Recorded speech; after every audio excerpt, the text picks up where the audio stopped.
Baiklah, selamat sore. Puji syukur Selamat sore. kepada Tuhan Yang Maha Esa karena pada sore hari ini kita masih diberi berkah untuk dapat melanjutkan perkuliahan kita. Sebelumnya saya ingin meminta saudari untuk memperkenalkan diri masing-masing. Silakan. Boleh mulai dari saya, Pak. Oh, silakan. Eh, Mulai dari siapa aja boleh. Silakan. Baik. Perkenalkan, nama saya Berliani Anjeli Putri. Dengan NIM A1C320.028. Saya mahasiswa Universitas Jambi yang mengambil prodi jurusan yaitu Pendidikan Fisika. Terima kasih, Pak. Terima kasih kembali. Lanjut. Assalamualaikum warahmatullahi wabarakatuh. Perkenalkan, nama saya Sertika Sari dari Prodi Pendidikan Fisika. Terima kasih, Pak. Oke, baiklah. Kemudian sebenarnya pada pertemuan sebelumnya kita itu sudah membahas mengenai listrik statis dan listrik dinamis. Nah, sekarang kita akan membahas bagian magnet.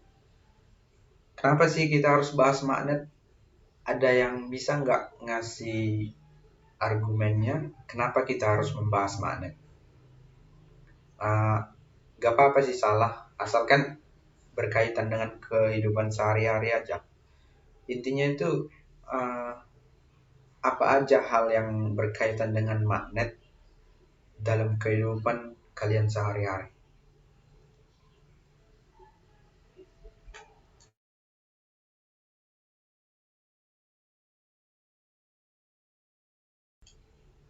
Semisal nih,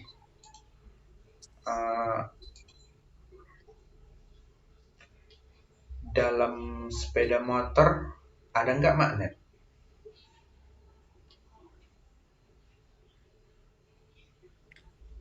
Ada, Pak. Ada dong, jelas itu ada.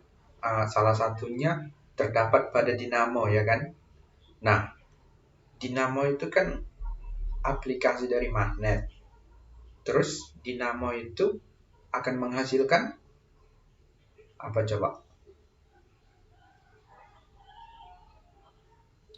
Listrik, Pak. Nah, dinamo akan menghasilkan listrik. Berarti kesimpulannya di sini magnet itu adalah bahan yang sangat penting penerapannya dalam kehidupan sehari-hari. Seperti tadi, di dalam sepeda motor ada dinamo. Dinamo mengandung magnet. Terus magnet tersebut digunakan untuk mengubah energi gerak menjadi energi listrik.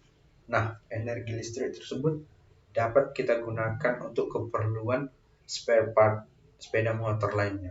Nah, itulah yang saya minta kepada saudara, bagaimana sih aplikasi magnet tersebut terhadap kehidupan kita sehari-hari. Baik, saya mulai dari yang pertama ya, yaitu pengertian magnet. Ada yang tahu nggak bentuk-bentuk magnet? Sewaktu kita kecil itu kan sering main di pasir nih. Nah, itu kan kita kadang ngumpulin besi-besi yang kecil-kecil pakai magnet dong. Terus nanti tuh besi-besi serbuk-serbuk besi tersebut diletakkan di atas kaca, terus magnetnya dari bawah kaca. Nah, bergerak nggak serbuk besinya? Bergerak, Pak. Nah, itulah salah satu aplikasi magnet yang paling penting. Nah, jadi magnet itu adalah logam yang dapat menarik unsur besi. Sebenarnya besi merupakan magnet, cuman susunan elementer magnetnya itu tidak teratur. Ibaratnya begini. Nah, ini ibarat besi.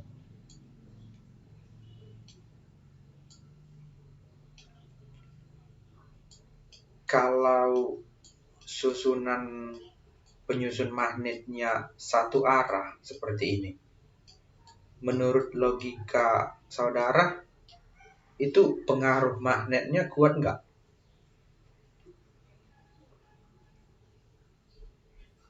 Kuat, Pak. Alasannya? Karena dia satu arah gitu, Pak. Nah, ini kan ibaratnya ada 5 komponen ya kan, 5 magnet kecil. Jadi kalau magnet pertama, kedua, ketiga, keempat itu saling lurus atau saling mendukung, otomatis kekuatan magnetnya itu akan semakin kuat kan? Semakin kuat untuk menarik, contohnya besi, baja, atau lainnya. Nah, bagaimana kalau jika susunan magnet elementernya begini?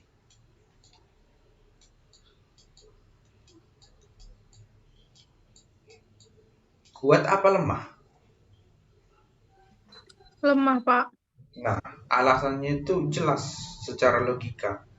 Jika ini mengkontribusikan kekuatan magnet ke arah sini, ini mengkontribusikan ke sini. Terus titik fokusnya nggak ada kan?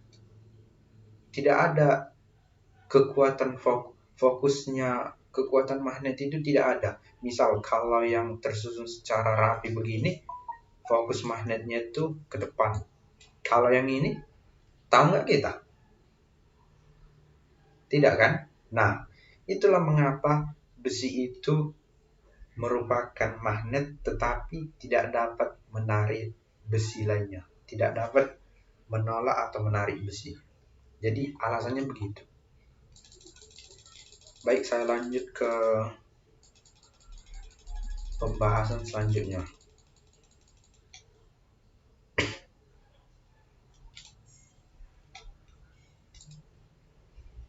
Nah, medan magnet. Jadi logikanya begini ya, kalau untuk medan magnet. Kalau kalian memasang api unggun nih, nah, ada nggak batasan daerah di mana panasnya api tersebut masih terasa?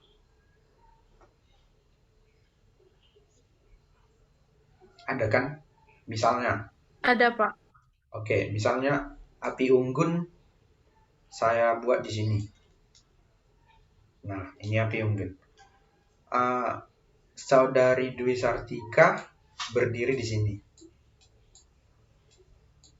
Katakan jaraknya itu setengah meter ya.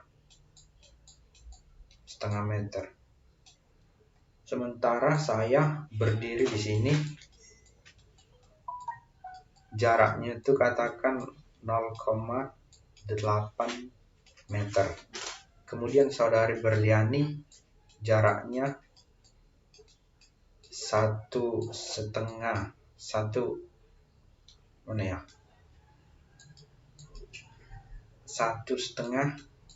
meter. Siapa sih yang paling merasakan panasnya api tersebut? Bapak, Pak.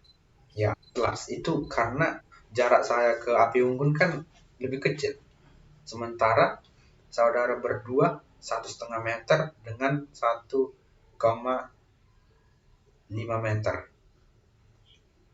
Jadi kesimpulannya itu adalah yang dimaksud dengan medan adalah daerah di mana pengaruh, yang dimaksud medan magnet itu adalah daerah di mana pengaruh medan magnet masih terasa. Benar nggak? Benar, Pak. Jadi kalau saya tanya, pengertian medan panas apa? Kalau dilihat dari segi api unggun tersebut. Apa pengertiannya menurut bahasa saudara sendiri aja? Medan panas.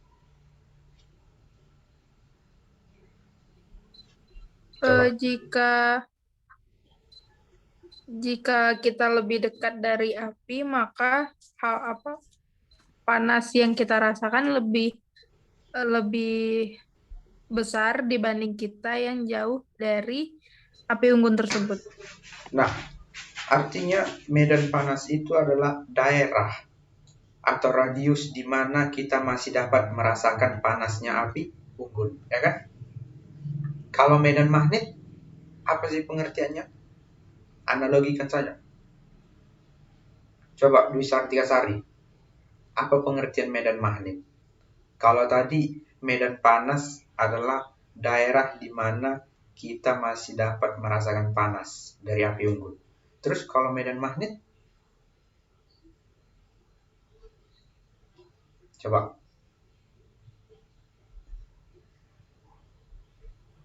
Suatu medan yang dapat menggerakkan sesuatu benda. Gitu, Pak. Nah, betul. Atau kata lainnya, daerah di mana kita masih dapat merasakan tarikan atau dorongan magnet tersebut. Ya kan? Oke. Kemudian saya lanjut kepada bagian selanjutnya.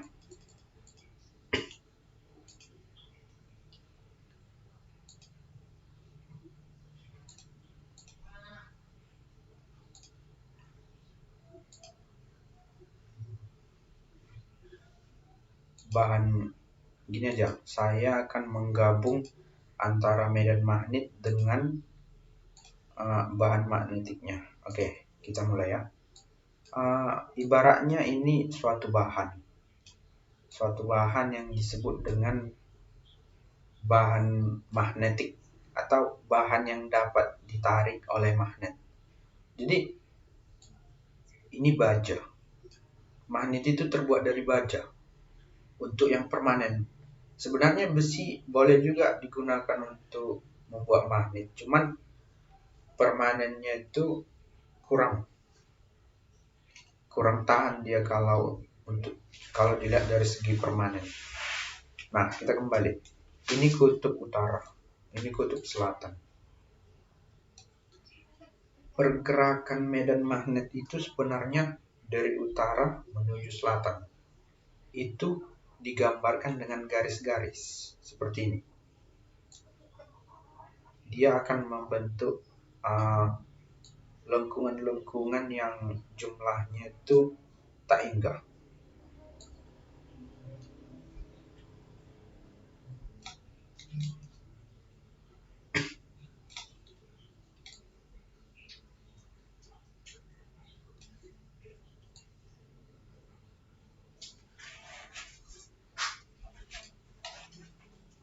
Nah, di sebelah kiri garis-garis medan magnet ada 3. Di sebelah kanan garis-garis medan magnet juga ada 3. Berarti kesimpulannya apa menurut saudara-saudara?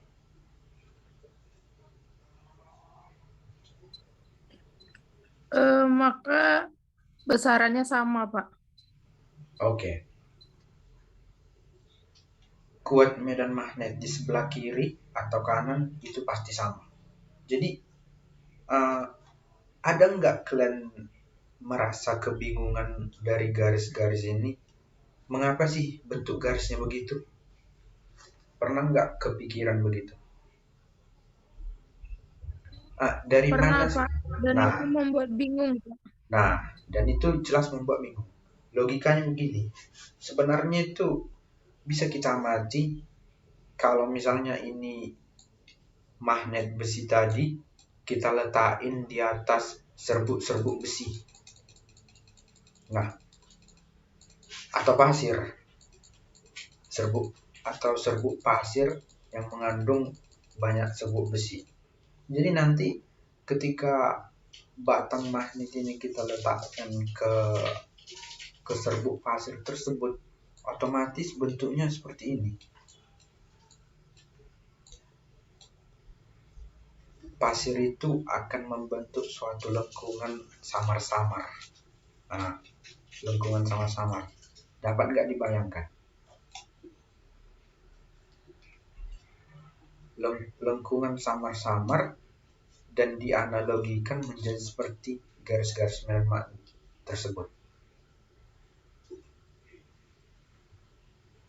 Nah, itulah dasarnya mengapa garis-garis medan magnet tersebut keadaannya begini.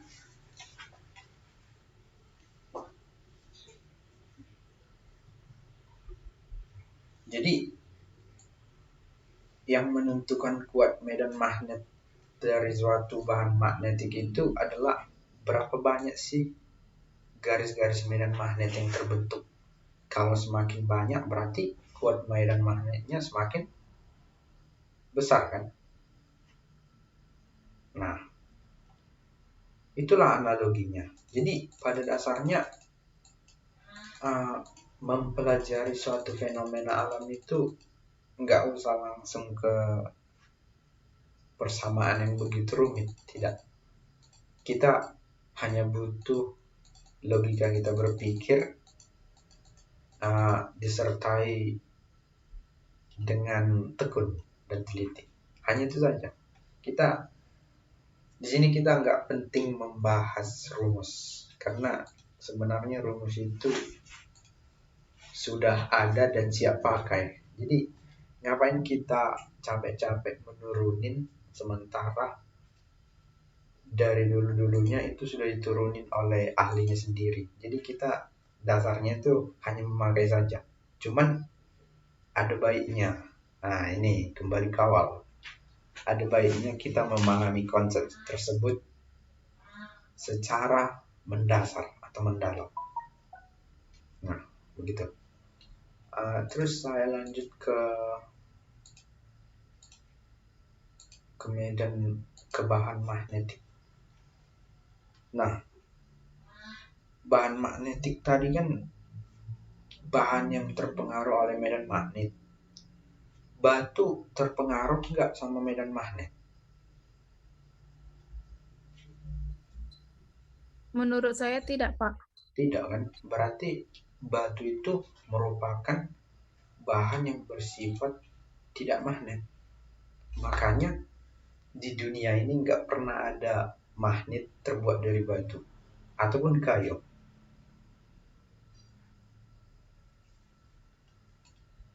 Karena magnet itu pertama kali ditemukan dari bahan batu magnet juga namanya, cuman bukan batu seperti yang kita lihat, dia beda. Batu magnet itu mengandung zat-zat besi yang susunan elementernya stabil tadi, searah.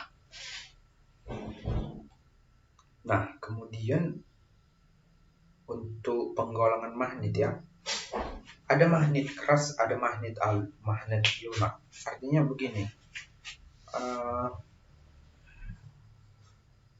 kalau magnet keras sifatnya itu satu, walaupun dia dibakar, dibanting, atau dipukul-pukul, itu sifat magnetnya lama hilang.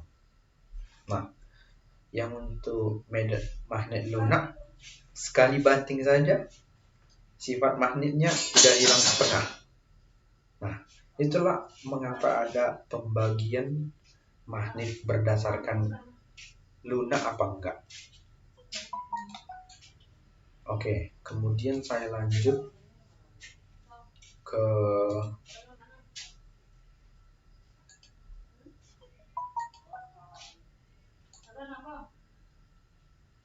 menentukan kutub magnet dengan kaidah tangan kanan. Nah, ini sebenarnya hal yang lumrah ya, karena ini memang butuh, ini memang perlu untuk kita ketahui. Oke, jadi saya akan menggambarnya.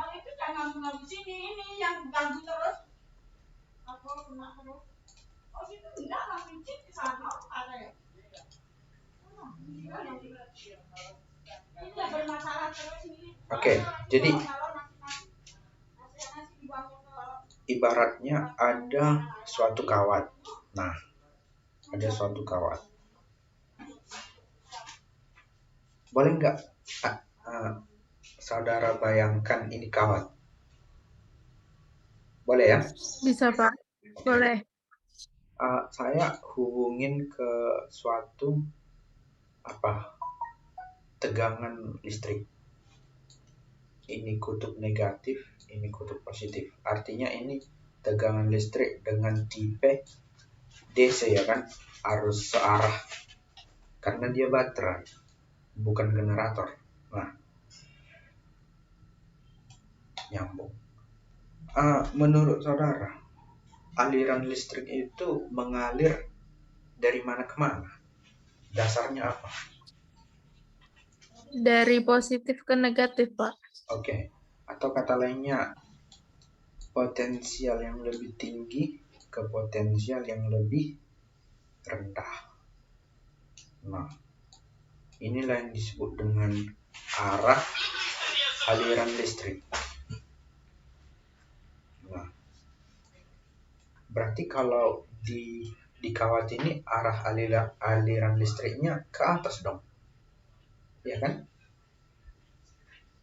Itu sudah jelas ke atas. Nah, sekarang boleh nggak saya minta kepada saudara untuk memegang pulpennya, pengganti kawat? Nggak mungkin juga lah ya kan kawat kita gantiin. Itu hal yang sulit. Oke. Coba begini pegangnya. Telunjuk itu mengarah ke atas. Terus jari kalian yang sisa ada berapa? 4 kan? Oke, 4. Ya. Jempol itu menandakan arah aliran listriknya. Terus keempat jari kalian itu menandakan arah medan magnet. Berarti arah medan magnet itu melingkar kan? Nah, gimana kalau ini saya ubah? Ini jadi positif, ini jadi negatif. Bagaimana bentuknya? Otomatis arah harusnya ini ke bawah. Sekarang bagaimana bentuknya? Jempol tadi saya bilang menunjukkan ke bawah. Benar. Begini. Jadi medan magnetnya kan melingkar ke sini. Ini arus. Oke. Jadi gambarannya begini ya. Gambaran setelah itu semua diputus kawatnya. Arus ke atas, ini I. Terus medan magnet melingkar.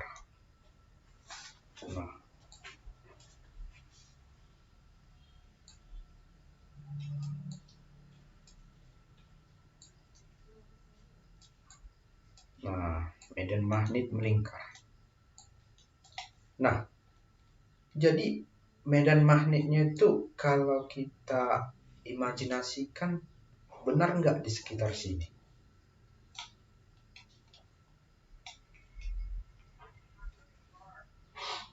Benar kan?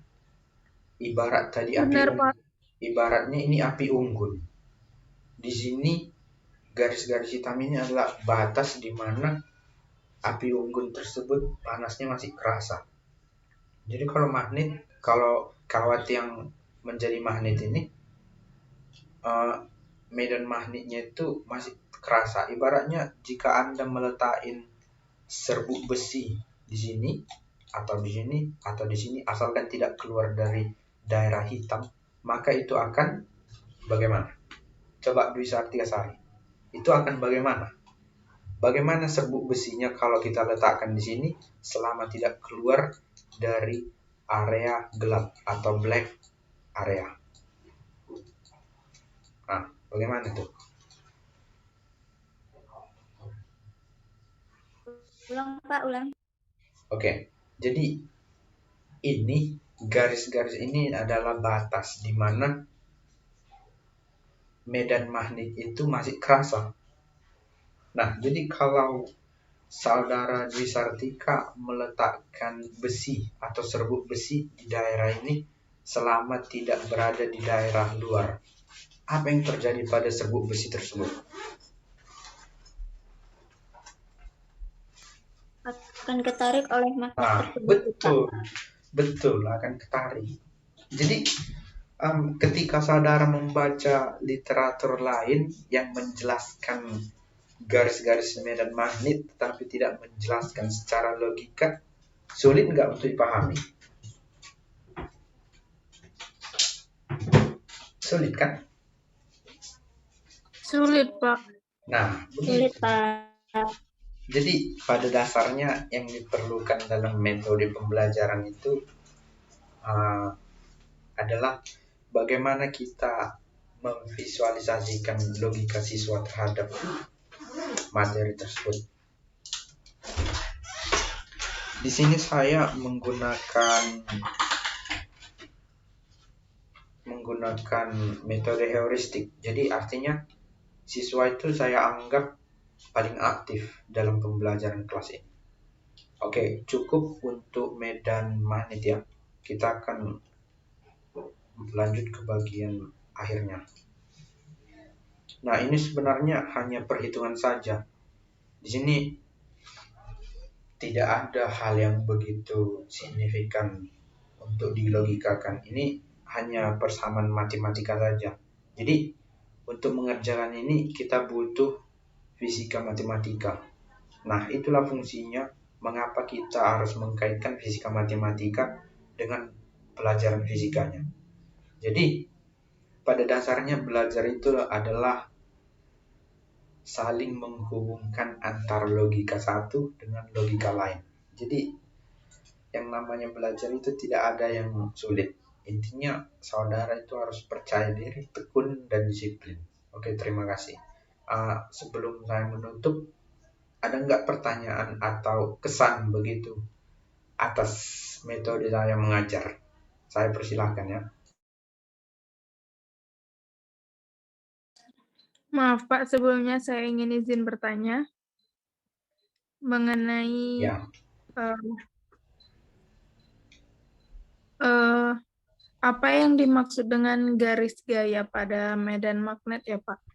oke, garis gaya pada medan magnet. Bagus. Itu pertanyaan bukan bahasa buku ya. Ya, itu pertanyaan bagus. Jadi apa yang dimaksud dengan garis magnet ya? Oke, ibaratnya ini magnet. Ini kutub utara, ini selatan. Di buku ada sering garis-garis medan magnet seperti ini. Jadi garis medan magnet ini menunjukkan batas daerah di mana kita masih dapat merasakan medan magnet. Jelas kan? Jadi analoginya begini, kalau api unggun itu kan disebut dengan medan panas kan. Jadi garis medan panas juga ada.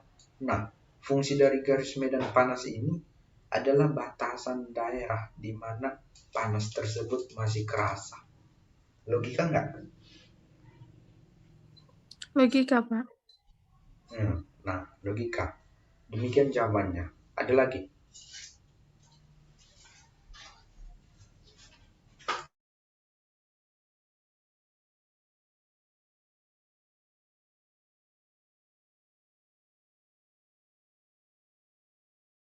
Baiklah, jika memang saudara sudah paham atas materi yang saya sampaikan dan pertanyaan saudara tidak ada lagi, saya mengucapkan terima kasihlah sebesar-besarnya kepada saudara karena telah mengikuti perkuliahan ini dengan baik. Dan semoga ya dengan adanya penyampaian kuliah ini dapat membantu saudara untuk mempelajari materi lainnya pada tingkat yang lebih tinggi.